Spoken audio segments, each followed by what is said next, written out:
Well, Tom, we're really excited about this. I think it would be cool to start off. The way you talk about it is you have a sickness. So I want you to tell us. Starting right with the sickness. That's right. I want you to tell us about your sickness and how that sickness informs your calling. Yeah. So maybe the sickness is the calling. So it is, I have an intense need to matter. And I always tell people, I'm not saying that's a good thing. Maybe years of therapy would take that away. I don't think so, though. Like, to be honest, I don't feel haunted by it. It is something that I get such a profoundly powerful neurochemical response to. When I'm doing something that matters, it feels good. And so I talk a lot about fulfillment. So, people think that wealth or fame or prestige are going to be the things that are going to make them feel good about themselves. And look, all of those things actually have a lot of utility to them. So I get why people will perpetually chase them, and to pretend that like being famous doesn't have advantages would be a mistake. And because they do have advantages, and people continue to pursue these things. But nothing matters. Nothing even comes close to matching fulfillment. So fulfillment, I will say, is oftentimes born out of suffering. It's born out of the hard things. It's doing difficult things that make you feel good about yourself. And if people live their life in a way that made them feel good about themselves when they're by themselves, I think they would be a lot happier. So my sickness, as I call it, because it's such a driving force, it is so unrelenting. That's why I refer to it as the sickness. It compels me to work really hard to impact people's lives and, to say it shortly, to matter. So now I want to hit the rewind button, because you've been through quite a journey to define that sickness or that calling that is now informing your entire life. Take us back to Tom Bilyeu in college. What were you like then? What was your mindset then? And what was your focus and goal set, both in college and then immediately after college? So going to college, because I was one of only two people that left from my high school that left the state, I really wanted to reinvent myself. So up until that point, I saw myself as a future stand-up comic, and I was pursuing that really hard. People are going to be very sad that this interview is not funnier, given that. But I was really on that path, and I thought, so much of my humor was self-deprecating, so I was making fun of myself all the time, and I had some inclination that probably wasn't the best. And so when I went to film school, I thought, I really want to be an artist. Like, I actually want to be taken seriously as an artist. And so I'm not going to tell people that that I want to be a stand-up comic. I'm going to take myself very seriously, and I'm going to really study. And up to that point, I cheated all through high school. I didn't take it seriously. And I had always told myself I could do the work. There are just other things that are more important to me. And I thought, okay, well, now you're going to film school. You're going to take in tens of thousands of dollars of debt. This is supposedly the thing you want to do for the rest of your life. You should probably actually get good at this thing. So you need to really buckle down, focus, learn this, don't cheat. So I told myself A or F, sink or swim. I was going to do everything 100% by the book. And so that's, my mentality coming into all of this. And I'm going through the reinvention, and I'm taking myself seriously, and I'm working hard for the first time in my life. And I would have been unrecognizable to somebody who had grown up with me. And I remember... prior to that point. Yeah. So if you knew me in high school, and then flash forward, you see me in college, you'd be like, whoa, like this guy is not at all who I remember from back in high school. Just more discipline and grit and that tenacity. Was definitely a big part of it. I didn't have those words, so it wasn't as formal as that. It was, I want to be a serious artist. Those words I had. And so that's what I was thinking and saying to myself. And for, anybody that remembers that age, it's a time of great sort of personal exploration. Who do I want to be? You're trying on different personalities and personas. And the most important thing for me was that I had let go of the persona as the jokester. And so in no longer trying to be funny, I could spend all of that energy focused in reading. And a big part of it was no longer, I didn't have any sense of needing to be the center of attention. And while I wouldn't say like I was that needy kid in high school, like I really wanted to be the center of attention in high school. And once I got to college, it wasn't about that anymore. It was, I wouldn't have had these words, but it was about the work, right? It was about telling a story that would profoundly affect people. It was about getting really good at this thing that I cared about. And so that was a big switch. Was it an epiphany or a revelation moment that caused that? It is, when you roll up as a bundle of excitement and insecurity to a new place, nobody, and you just think, wow, I'm sort of unshackled from what people used to think of me. And I never conceptualized it like that. Like I didn't spend mournful nights, when I was 16 and 17 thinking, oh, if only people saw me differently. I loved the way that I was in high school. I thought it was really funny. And, I thought, yeah, this is good. This feels good. I'm having a great time. And then I intuitively somehow understood that this was a chance where I could be somebody totally different. I don't know where that insight came from. I don't know if every kid has that same insight. I have no idea. But in now being in a place where I knew absolutely nobody, it was fascinating to see that, like, if you've ever seen a very famous comedian go on stage, people are ready to laugh. Mm-hmm. There's an expectation that they will be funny. And so there are things that the audience will laugh at that if you've never heard of them and you're just sitting at home watching a Netflix special, you might not find funny, but the audience is in hysterics because they're just primed for that. My family and my friends were always primed to laugh around me. So one of my favorite stories is, we're probably getting a little far afield here, but my then girlfriend, now wife, I took her home to meet my family for the first time, and she's meeting me, 7 or 8 years after this reinvention. I'm not trying to be funny. I'm no longer trying to be the center of attention. And I go home, and there's an expectation that I'll be funny. And so without even thinking about it, I just slip back into the way that they expected me to be, and I start telling jokes like joke, joke, joke. And they're in hysterics, and my sister's laughing till she's crying, and my girlfriend looks over at me, and she goes, "Who are you?" She's like, "What is happening?" And it was such a powerful example of the way that other people's opinions of you shape you and the way that you behave. So that is fascinating. Okay, so you kind of find this new version of yourself in college, and then you leave college, but you don't immediately go to the movie industry, which kind of was the dream. But one of the things I love about your story is you still had a pretty intense and specific goal and immediately started pursuing that goal. So tell us about what was the goal directly after college, and then what are the steps that started moving you in that direction? Well, so here's the real story to pull all the mythology away from it. What I was trying to do immediately after graduation was eat. I was trying to afford food.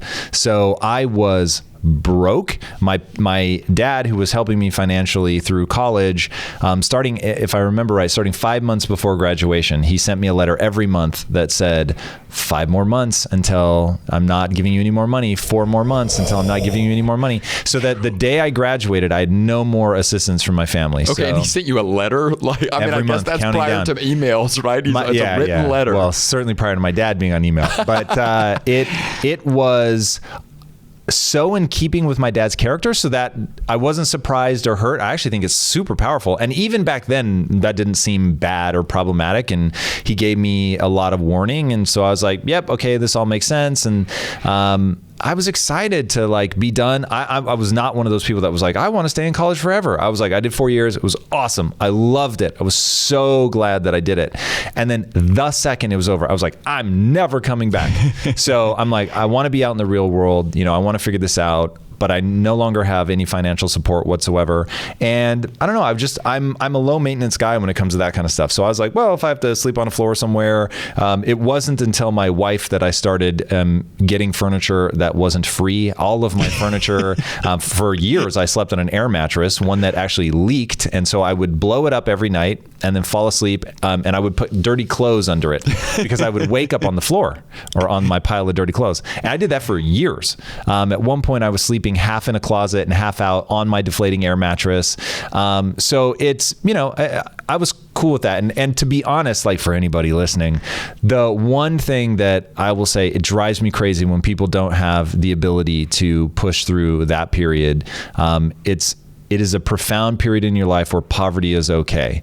And if you don't embrace that, then you will miss an opportunity to just go head down and get really extraordinary at something. And if you're trying to just make a lot of money right away, it's a real mistake. You should be trying to learn right away.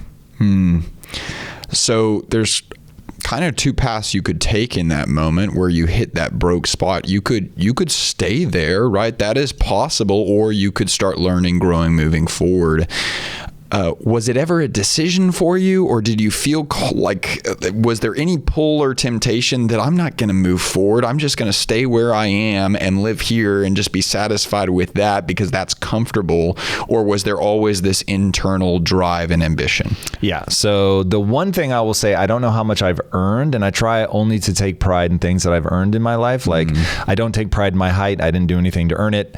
But I take tremendous pride in my work ethic, but I don't know that I can take pride or my ambition because I've always been ambitious. So that caused a lot of grief in this particular period that we're talking about now, because I had all of this ambition, but I was also extraordinarily lazy. That's like incredible dissonance inside a person. Yeah, and I think people mistake ambition for drive. And so they think if you're ambitious that you automatically have drive. So you're not both lazy and driven. That doesn't happen. But what you can be is ambitious and lazy. And this is what I call the empty dreamer. Somebody who has big dreams, they're talking a big game, they're telling you what they're going to do, but they don't actually do anything to move that dream forward. Like I think one of the most important things to talk about, and I don't know if I lose people with this, but it's so important, I'm just going to say it, is the second law of thermodynamics is this notion that the universe moves towards chaos, entropy. Now, how do you get things to not move towards chaos? You apply energy to it. So let's use this desk. So we're sitting on this very beautiful, lovely desk. It will not clean itself. It will not wipe the dust off itself. Somebody has to come in literally that eats something, generates ATP, and comes in and creates formal order on this table, right? These cups won't move themselves back off. Like all of this stuff requires this input of energy into the system. And that is, if you want to do something extraordinary in your life, the only thing I can promise you is the amount of inertia, the amount of entropy that is coming your way. It's going to be hard to get things started. It's going to require an unimaginable amount of energy to organize the universe in such a way that it becomes your ideal career or your ideal family or whatever it is that you're trying to accomplish. It will take an inhuman effort. And so what you get a lot of times are these people that they love the idea of this thing, but the actual fighting through all of the moving towards chaos, the amount of energy they have to put in the system to create the order that they want, they're just not willing to do it. And the thing is, like, I don't think that's bad, but where it becomes dissonance is where you're having this big dream, you're telling yourself that you're going to do it, and then you don't act in accordance with that. And whenever people don't act in accordance with their own stated values, there's an internal darkness to that. And so that's why I go back to live your life in such a way that when you're by yourself, you feel good about yourself. That's the key. So if you want a monastic life and you want to say, I'm not ambitious, I'm not striving for anything more than to be able to get a bowl of rice today so that I can eat. That's rad, dude. There are people that have been remembered through all of history, and that was their approach. Just be honest about what your approach is. So eventually you start moving against that entropy, right? And you started moving forward and saying, I'm going to get off this freaking air mattress. Yeah, but you really have to put me in context. So imagine me getting like I'm in a washing machine and entropy is just slapping me around and the world seems absolutely impossible to manipulate. And the reason I want people to think that is it is very easy to look at me as an after picture and to think, oh, well, he's always been like this. He's just, he's one of those guys. He was born lucky, whatever. He's smarter than me. That just isn't true. I just was maybe more terrified in that period. And so I was so hell-bent to get out of that I just had to figure out, I could feel I'm headed towards depression or I'm headed towards figuring the game of life out. Could you, like, if we were doing this interview then, would you have been able to say, I'm at this fork in the road where I feel like I could be moving towards depression? I probably wouldn't have used the word depression, but I would have said hopeless. I feel hopeless. I feel lost. I don't understand. I didn't understand the rules of the game. Meaning, how does somebody go from a complete unknown to breaking into the film industry, which is like notorious for being this impossibly well gate-kept, if that's a phrase? Like the gatekeepers were really brutal. And so getting past the gatekeepers and actually into the industry not only required you to be extraordinarily talented, but it required you to figure out the rules of the game. And so I didn't know the rules of the game. I didn't even know the rules of like getting a good job. I didn't understand corporate. I didn't understand paying my taxes. Like there were so many things I didn't didn't understand. And it was overwhelming. But what everybody does know is, how do I feel moment to moment? And every night I felt bad. Every night I would lay on the floor of my apartment and just feel this sense of, I'll use a fancy word, I felt a sense of malaise, right? Where I was just like, ugh, like everything just felt bad. It just sucked. And I didn't like where I was, and I didn't know how I was going to get where I wanted to go. And it was just lame, man. It was lame. So what happens next? How do you, because so many people feel trapped in that state, and you use the word hopeless, you start to convince yourself that not only this is how it is, this is how it always will be. Yeah. And I think that that's where it becomes really toxic. Yeah. And I will say the one thing, I never thought it's always going to be this way. That's where my ambition saved me. Because I wanted something so big, the big realization for me was recognizing, okay, if I want this big thing, at some point, I'm pretty sure I'm going to have to do something to get there. And so that sense of thinking back to film school and how where I had succeeded had always been about all of this disciplined effort, like really applying myself to something that I loved. And so beginning to ask myself, okay, what do I love? What do I want to do? Okay, I have a pretty clear vision on where I want my life to go. And now what are the actual steps that I'm going to have to take to get there? And that put me into a learning frame of mind. Now, it wasn't the powerful learning frame of mind that I have now, but it was powerful enough that it got me to start reading about the brain. And so you take the movie The Matrix, you combine it with learning about the actual realities of the brain, and I got this very important insight, which was you're not experiencing reality. You're experiencing your brain's interpretation of reality, which is why The Matrix is the perfect metaphor for the human condition. It's like you think you're touching and feeling and experiencing, but the reality is that your brain is designed to interpret. Like, let me freak everybody out for a second. There's actually a region of your brain, this is true. There's a region of your brain called the deep limbic system. Mm-hmm. The goal of the deep limbic system, its very job, is not to tell you what is happening. It's to tell you how to feel about what's happening. Now that brings us to one of the most famous quotes from Shakespeare. Nothing is either good or bad, but thinking makes it so. So there's nothing in your life good or bad. But we think some kind of way about it. We feel some kind of way. Like we feel excited. We feel terrified. This is horrible. We're a bad person. Like whatever interpretation we give it. Now, once I had that information, I was like, oh, that's interesting. So I can choose a different interpretation. Once you realize that when, and this is the important part, when you choose that different interpretation, if you choose one that's empowering, if you choose one that's uplifting, it will actually change your neurochemistry. So that feeling of, oh God, malaise, this sucks. I'm laying on the floor and I feel the cheap carpet pressing into my face, like all of that neurochemistry begins to change, and all of a sudden you actually feel better, and you're like, whoa, I have the chills. You feel better. You're like, I can do this. Like I choose to believe, not that I'm dumb, I choose to believe that I don't know enough yet. And once you realize, oh, I just don't know enough yet, and with the right amount of energy and discipline and practice, I can get better at anything, then everything changes. And so I'm going through all this in the late 90s when the notion of brain plasticity is being hotly debated. Some people are saying, yes, it's real and you can change your mind. Other people are saying, nope, you can't. It's just like the old saying goes, you can't teach an old dog new tricks. And I was like, all right, I have a choice here. I can choose to believe either of these two paths. I don't know which is right. Scientists don't know which is right. But I'm going to choose to believe that I can change, because the thought that I can't change and that I'm going to be in the way that I thought back then, I'm going to be this dumb and untalented forever, like that's not okay. Like that scares me. And that's the thing that makes me feel bad and lay on the floor and have the carpet pressing into my face. So I'm going to choose to believe this over here. And I'm going to choose to believe that I can get better. And that just made intuitive sense to me. I'm like, when we're born, we can't hold up our own head. We can't walk. We poo in our diapers. We wet the bed. It's like, I've come a long way since then. So it's like, clearly there's some amount of change. So it only becomes a question of, do we entirely lose the ability to change, or is there some amount that can? And I just thought, well, whatever amount it is that is still changeable, I'm just going to put all my energy into that. And the difference maker is that word choose. That's the word you keep using. That's crazy. Okay, so let's jump back on the career path now. You started taking some odd jobs. I know you were working selling insurance for a while and doing all that. But I mean, really, you got to a point where you are now choosing to move in a specific direction. And the times I've heard you talk about it, at that time, you had a very specific destination that you were looking for in terms of the lifestyle you were going to create. Can you tell us about about what that lifestyle was, and then what were the concrete actions you were taking to get there? So that sounds like a very fancy way of saying I wanted to be rich, which was my exact obsession. And would that be stated? Would you say that's my goal? Over and over and over. Hi, my name's Tom. I'm going to be rich one day. It was almost that crass. And I remember my best friend growing up, who I'm still very close with, he said, oh, I always knew you were going to be rich. And I was like, what do you mean?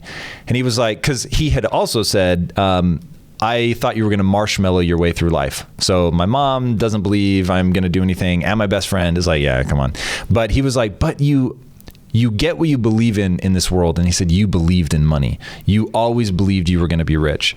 And that was true. I was like, all right, I'm going to be rich. I used to tell everybody when I was a kid, I'm going to be rich. I'm going to be rich. I'm going to be rich. And I just didn't know how to get there. And so that obviously becomes its own very long story, and it pans out, but not for the reasons that people think. It's certainly not the way that I thought it would happen. So I was obsessed with that notion of getting rich. And the things I was trying to do were all pretty ineffective. And I was floundering around. At one point, I called myself the king of remedial jobs. And I was like, well, how does a guy who's the self-identified king of remedial jobs end up becoming rich? And so I'm sort of plotting and planning and thinking, and I start trying like all the get rich quick schemes. And of course, none of them work, but I was floundering. It was a period of deep floundering. I had not yet encountered the ideas that I needed to truly set me free.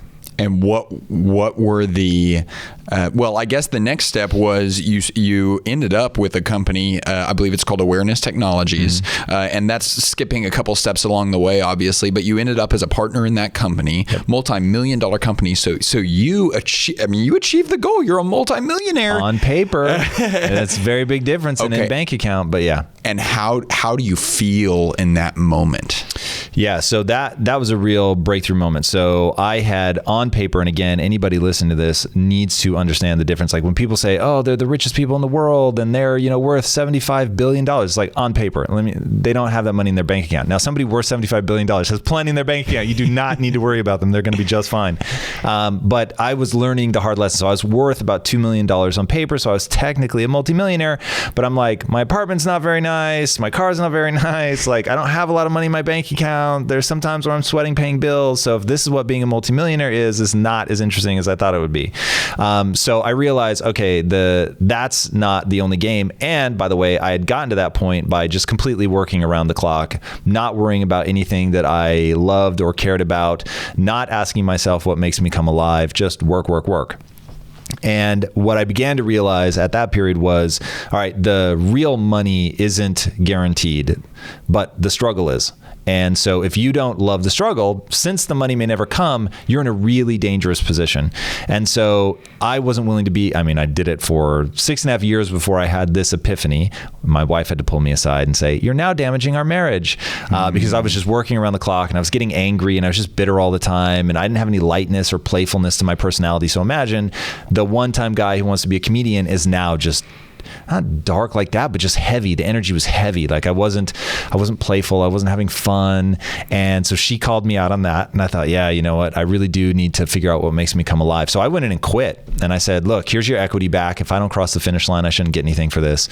So I went from on paper being a multimillionaire to, at least in that moment, back to nothing. And my wife and I were going to move to Greece and live in some like dirtbaggy beach town where we could keep our expenses next to nothing. And she's Greek, by the way, if anybody's wondering why Greece. I was going to learn Greek in earnest, and I was going to get back to writing. And that was going to be the thing, because writing made me feel alive. And so I was going to prioritize my life based on how I felt about myself when I was by myself, things that gave me more energy than they took. The story takes a hard right at this point, and my partners say, whoa, like you're totally catching us off guard. We could do this without you, but we don't want to. And so what would we have to do to continue the partnership? And so I was like, well, I've already done the hard thing, which is quit. So let me lay it out. It would have to be a game of passion. We'd have to be doing something that we loved. We'd have to be adding value to people's lives. We'd have to be focused on making sure that the struggle is fun, because I don't know that we're ever actually going to succeed and win. And so in making all of those changes, we end up, of course, building the company that ends up being $1 billion company and just changing all of our lives in ways that we never could have imagined. There's something that strikes me about so many of the pieces of your story. It's that,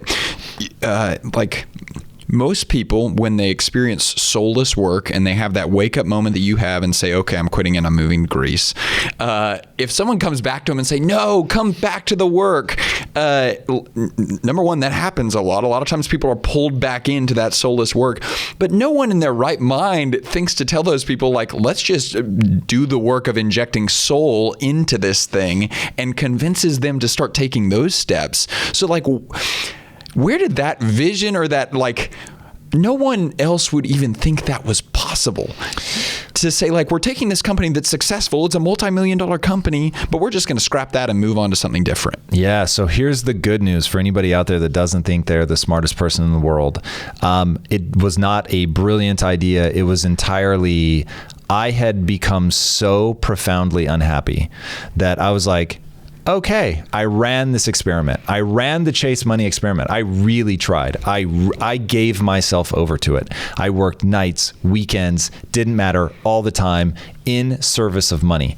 And I sort of got money, and I was like, well, this didn't work. I am not happy. If broke and happy was a lot more fun as a lifestyle than rich and unhappy. So I was like, okay, then I'm never going back to that. That was the promise. And then I had so much shame around quitting, and going in and quitting. I was just an anxious mess, and I felt like I was leaving my friends high and dry. And I mean, at this point, we'd been working together for 6.5 years. I was so close to them. And so I felt really badly about it. But I also felt this huge obligation to myself and my wife, and I could imagine this life, and it was so amazing. And so imagine you spend, some unimaginable amount of time tunneling out of the prison, and you finally get out of the prison, and you look back in the hole, and your two partners are there, and they're like, no, come back into the prison. And you're like, yeah, that's never happening. So I've already done the hard part, which is I've let you guys down. I've lived in misery forever.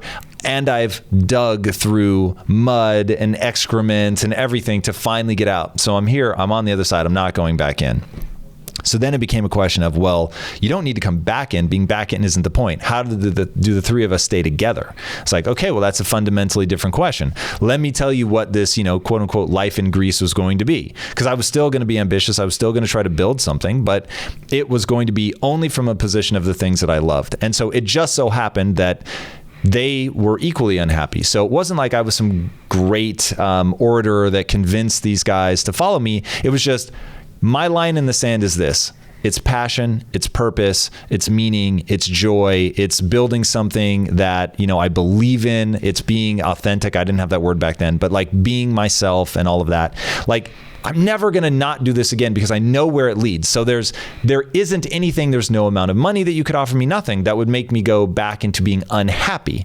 So luckily, they were in a similar space mentally. So they're like, actually, yeah, this is like sort of the perfect wake-up call. Why don't we all three build something that matters to us? It's like a scales falling off the eyes moment where you all kind of three realize we're in prison right now and we should get out of this. That's crazy.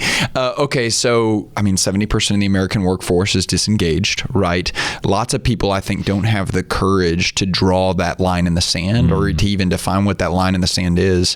One of the things that I love about this medium is that it's like we get to all listen in and have Tom as our mentor. So if you're talking to the person that is disengaged and can identify with that piece of your story, what would you tell that person?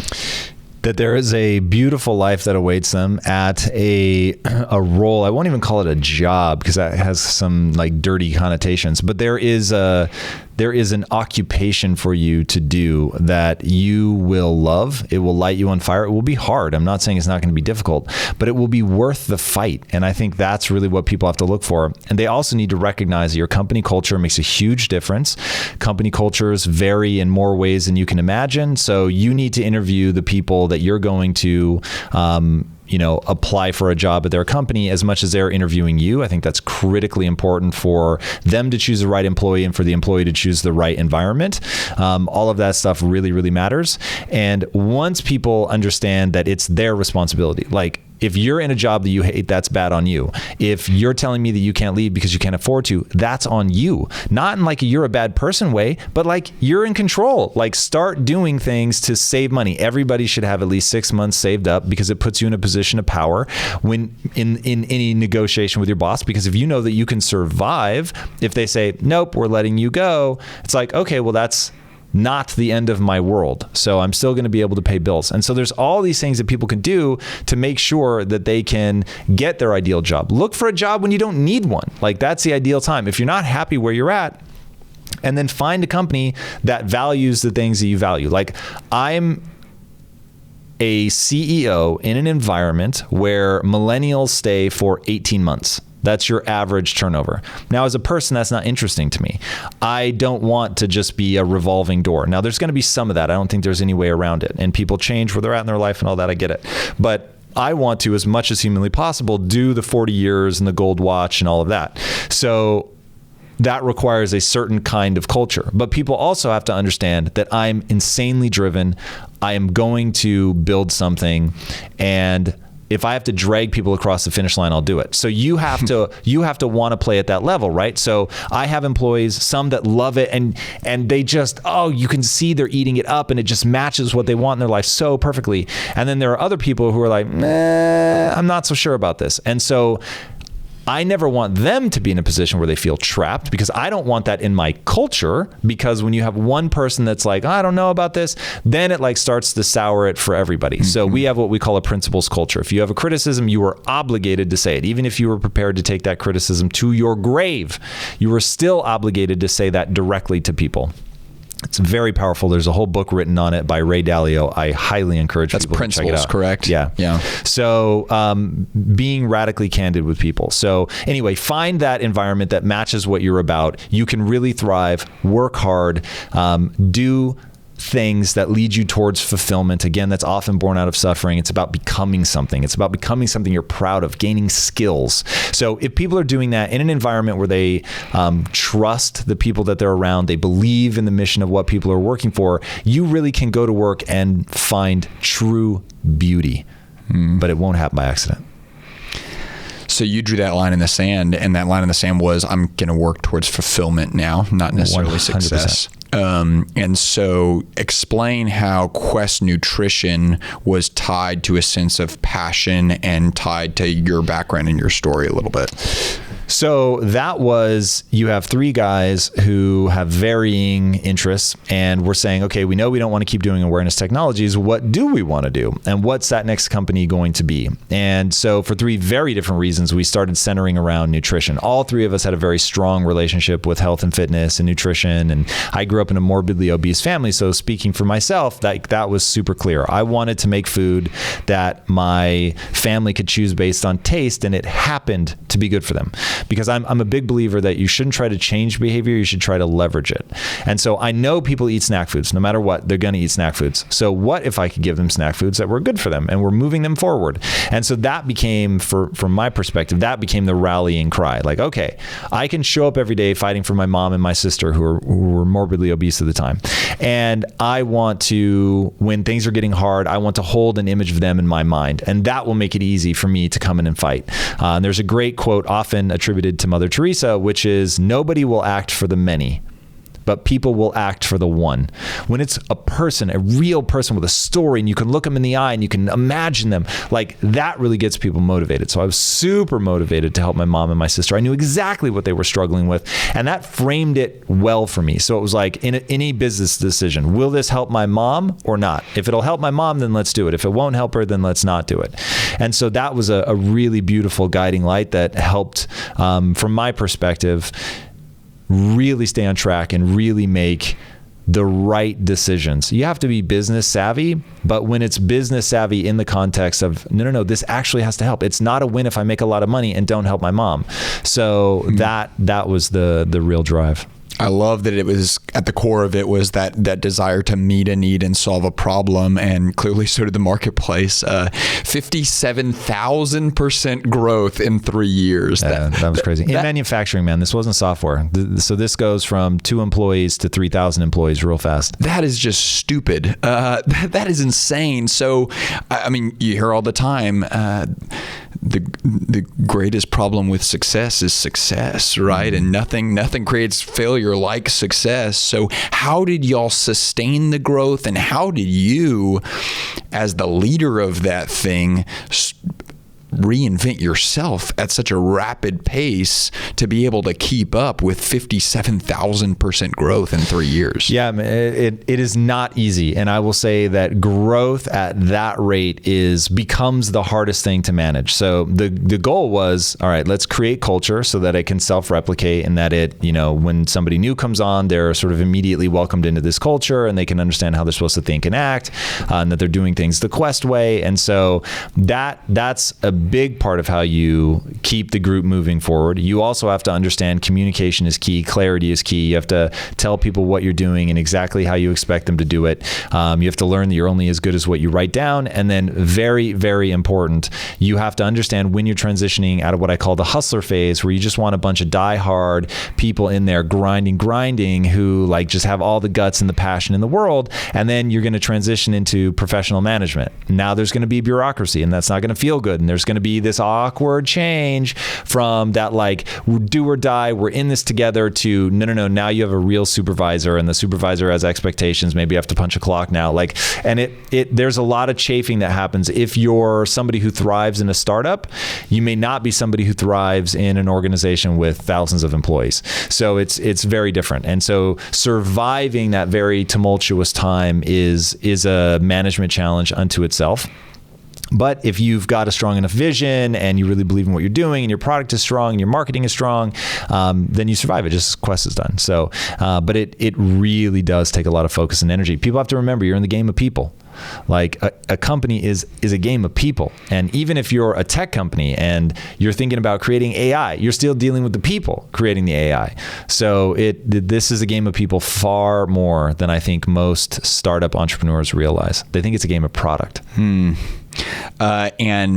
it is in that Quest journey, in growing Quest, that people became central to you, obviously, and you started to take your personal experience of, I know what it's like to be ambitious or driven, but also lazy at the same time, and you started seeing other people that experienced that as well. So kind of walk us through that realization and where that realization took you to. So now we have to flash back to this is probably early 2002, something like that. And I have fallen madly in love. And I'm dating this girl who happens to live in London. And you can get a longer fiance visa in London than you can in the US. So I moved to London. I'm staying in her mom's house in the bedroom that she grew up in. So I'm like, basically like in a little kid's room. And my then fiance is working and I'm not. And it's a real dark period where I realize far too late that, one, I'm laying in bed for 3 or 4 hours a day, every day, just laying in bed, watching TV, and constantly like, I'll get up after this music video. I'll get up after, no. Oh, but this one's too good. I can't miss this one. Like, and just like for 3 or 4 hours, it was crazy. And I had one job at that time. And that was when my fiance would come home, I was supposed to have made her a sandwich because she was just coming home for lunch and then she had to go back to work. And so it became this like mad scramble where I would lay in bed, and the only thing that actually got me out of bed was the shame of knowing if I didn't, I wasn't going to make her the sandwich. And so I'd make the sandwich like in a real mad scramble. And it just became like this icky feeling of like, man, this is really pathetic. Like, you've got this time where you could be writing, you could be working on whatever it is you're going to have to do to get in the film industry, whatever, like, but applying this rare moment where you have like 6 months where you don't have a job, like it. Now, if I had 6 months where I had no obligations, the things, in fact, I mean, here's the irony of my life is I'm busier now than I've ever been because I've made all the money I ever need to make. I never need to work again. And yet I work harder than ever because this is what I would do if I had all the free time in the world. And so once you're doing the thing that you would do when you have all the free time in the world, all is well. But when you have the free time and you're so lost and so hopeless that you do nothing, that took me to a very dark place very fast. And so my father-in-law, when I went to ask for his blessing to marry his daughter, he said no. And I think because he knew I was lazy. And he was like, you don't have a job. How are you going to take care of my daughter? And I get it. Now, he was always very kind to me. So even though he was like, hey, I'm not going to give you the blessing to get married. I think that's a mistake. I don't think you guys should get married. But he wasn't trying to break us up or anything. But he just asked me a very pointed question. How do you plan to take care of my daughter? And so that's like ringing in my ears. And I'm like, I tell my fiance that I'm going to make her rich one day because this was still in the rich phase. So I'm telling her, I'm going to make you rich. And I remember telling my father-in-law, I said, I know what you see right now is a broke, undereducated kid, but I'm telling you right now, I'm the most ambitious person you've ever met. Now that may have actually been true. I just didn't have the drive to see it through. And what he knew was I didn't have the drive.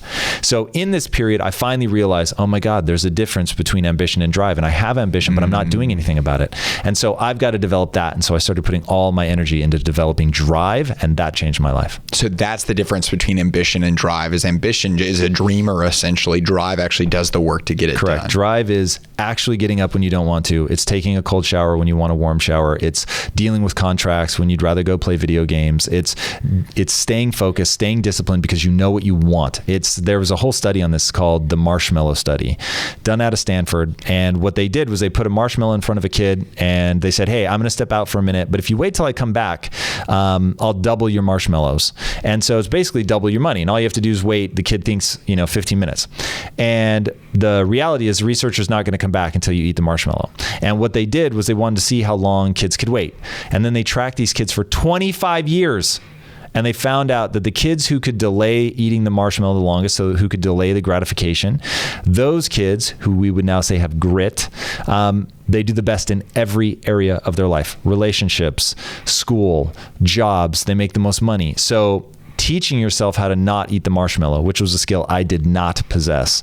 That is something that has been tremendously beneficial. And so you have to choose to value not eating the marshmallow. And so now, legitimately, and this is the only place I have to be careful, if you did that and you said, all right, here's your marshmallow and you can double your marshmallow, I so value that I won't eat that marshmallow that I will sit there and starve to death before I will eat the marshmallow because I want to get my second marshmallow. So if the guy never came back, I would legitimately at some point just keel over 6 weeks later from starvation. But that's what I was thinking. I'm never touching marshmallows again. It's not happening. I'm staying away from them. Okay, so at this point in Quest, you start wanting to elicit the kind of fulfillment and meaning that you found in your life out of your employees' lives and starting to get them to have that spark as well. And you kind of had this realization that wasn't happening there. And out of that was born what you're now doing, which is called impact theory. So tell our audience, what is impact theory? What does it stand for? What is your goal with impact theory? Speak into that some. Yeah, for sure. So the name impact theory actually comes from some people's guess as to what caused the moon. So the guess is that an object struck the earth and broke off enough of it that it formed into the moon. And I always thought that was really cool. The idea of this like crazy massive collision that creates something that ends up being part of what sustains life. So I wanted to address a question, which was, all right, I'm pouring my heart and soul into my employees. I would come early. I would stay late. I would answer any question. I would help them try to build a business on the side if they wanted to, whatever anybody wanted. My thing was making protein bars is your tuition, but think of this as Quest University. And I want to help teach you anything. And by really showing, no joke, like whatever you need. So I never left until every question was answered. I was trying to help people. And I realized like 2% of them are really doing something with this, but 98% are not. And I was fed emotionally by the 2% that did, and watching their lives change and their families' lives change forever is some of the most beautiful stuff that's ever happened in my life. I truly, and we could do a whole podcast about what it's like to watch somebody transform. But you're never going to hear me say, as long as I impact one life, like that's not my shtick. Now, I'm actually really glad that there are people like that. And I like the diversity of human desire and the way that people want some things and other people want other things. But I'm not the guy wired to help one person. I'm the guy wired to help millions of people. That's the thing that gets me excited at scale. At scale. That's my whole shtick. That's why I had a company that scaled like that. That's why the impact theory community has scaled as fast as it has scaled. I want I like scale. I like to do things as big as I can do them. There's particular joy in that for me. So I was like, okay, I am helping some of my employees, but it really is a really small number. So I just got obsessed with the idea of what would it take to gain my play. I'll keep it PG-13. No BS. What would it take? And if people start asking themselves that question, what it does is it flips you over into a solution-oriented mindset, because it's very easy to see the problems, right? But when you start saying no BS, what would it take to impact this many lives? Then you start getting to something that may be too hard. Maybe you have no interest in putting yourself in a position to deal with something like that. That's fine. But at least now you're in a solution-oriented mindset. You know at least one path that would work, and you can work backwards to find something that you will do. And so looking at, okay, why isn't it working with this person? And I'm like, because they don't care. They don't want it. Okay, well, now I have to deal in the area of desire. How do you create desire? You create desire through identity and values. Okay, well, how can I influence identity and values? Well, I could be their parent. That would be amazing, and I would be able to do that. But obviously that doesn't scale. The second one is I could be their friends, because your friends massively influence what you value, and what gets rewarded in a peer group becomes the things that you strive for. Or I could put them in a better zip code, because your zip code as of right now today has some absurdly high predictive quality on your outcome of success. And all that's really saying is what your parents are likely to have as a value system and what your friends are likely to have as a value system. So I thought, that's interesting. So really what's driving all of this is the value system of the popular culture. Okay, how can I sway popular culture to think empowerment is cool? Because if I can do that, I can make sure everybody encounters a growth mindset, which is really the cornerstone of all of this. So I need to be in film and TV or music. That would have been another big one, but I don't have any particular talents. We're here in Nashville. I feel like I should, but I don't. So no particular music talent, not driven to get good at that, but film and TV has been sort of that thing at the core of my being forever. So as I circled around to honestly asking, because at that point I thought I was making a nutrition company for the rest of my life. I wasn't looking for some way back into film and TV. And I'm thinking, that's interesting. The answer is back where I started, and to make good on the promise that I had told myself, which is that I was just getting rich to build a studio. And so all of this is coalescing right at the moment where I actually get rich.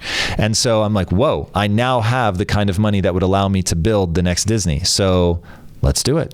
And so thinking, okay, if Disney was able to make the most magical place on earth by being consistent and only telling one kind of story over and over and over from 1,000 different angles, could I create the most empowering place on earth by telling only one kind of story from 1,000 different angles over and over and over, both in fiction and nonfiction?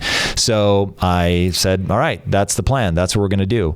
And so we spun the studio that we had built inside of Quest. We spun it out into a standalone company with the sole aim of impacting millions of people. The way that we say it, our mission is to pull people out of the matrix by giving them an empowering mindset at scale. So that's our shtick. And y'all are doing it. Just seeing your content, and I would encourage everyone that's listening to this, go check out Impact Theory. Go listen to Tom's interviews. You are a master of the craft. You are so good at what you do. And go read the comics. That's right. Y'all are doing so much stuff, and it's so cool. In like 40 minutes, we've walked through the arc of your career, which is insane. And so I would love to end with the last question being the same as the first, because I think it means so much more now, knowing the context that it's come from. So now, knowing what you've been through, both sleeping on a leaking air mattress, and then building a company that you then moved away from towards fulfillment, and then building another multi-billion-dollar company, and now stepping into this new stage of your life, tell us about your sickness and tell us about why that matters. So yeah, the sickness is I want to matter. I want to do something that has impact on people, and that makes me feel good. So pursuing that is... And that's an important word for people to understand. The odds of me building the next Disney are virtually zero, but the pursuit of that is so important to me and feels so good, and I'm having so much fun trying. And it's never binary, right? It's like we're already touching lives. And so whether we get to the scale that we want or not is pretty irrelevant. The way that I spend my day-to-day life is something that fills me with joy. It gives me more energy than it takes. I'm proud of myself for doing it. It's hard, so it stretches my skill set. And I believe in the outcome that we're striving for. So when I think about why, when I've already created the kind of wealth that people usually work this hard to create, why am I working as hard, if not harder, than I've ever worked in my life? And the answer is I'm chasing that neurochemistry. And what I want people to understand is life is neurochemistry, right? So this is, you're not interacting with quote unquote reality. You're interacting with your brain's interpretation of reality. And so really being mindful to take care of that and to make sure that your values, your sense of identity, the people you hang around with, what you're striving for, they're all things that feed into this beautiful feeling of possibilities and that I matter and that I'm able to help and that there's just so much potential in life, and that when people can get excited about actuating the potential, that's a big word for turn potential into a skill set. And, people hear all the time, like, you have so much potential. What does that really mean? It means you have the ability to learn, to get a skill that allows you to execute. So I'll use a musical example since we're here. All of us have the potential to learn the guitar, all of us. And when you turn that into an actual skill, meaning you can actually play the guitar, then suddenly you can write a song that means so much to somebody emotionally that it gets them through a hard time, or it becomes the song that they fall in love to, or, the song that they play at their wedding, or, whatever the case may be. But that was somebody learning how to do finger placement and learning about musical notes and learning strum patterns. And so all of that quote unquote potential, which sounds very abstract, becomes something very real. And my obsession in life is to get people to understand, that skills have utility. Once people understand that skills have utility, everything changes. Meaning you're not learning something to check a box. You don't read a book to say you've read it. You read a book to get knowledge, which allows you to create something. And when people get obsessed with that, that's, again, the Matrix, right? Trinity, can you fly that helicopter? Not yet. And then once she can rescue them. But until she can fly it, she can't do anything. Until you know Kung Fu, you can't fight. So it's like really understanding that the point of going to Kung Fu is to actually be able to win in a fight. It's to get your mind more disciplined. There are real outcomes that allow you to do real things. And when people become obsessed with that, instead of going to school because that's what your parents tell you need to, or going on YouTube to waste time, it's like, I'm going on YouTube to learn this very specific thing, which is going to let me do something I care deeply about. And that thing is what allows them to move towards fulfillment. That's powerful. Well, thank you so much for your time. But more than that, thank you for the story that you have chosen to live. It's an inspiration, and I am pumped to see what's coming up next with Impact Theory. So thanks so much, Tom. Thanks for having me.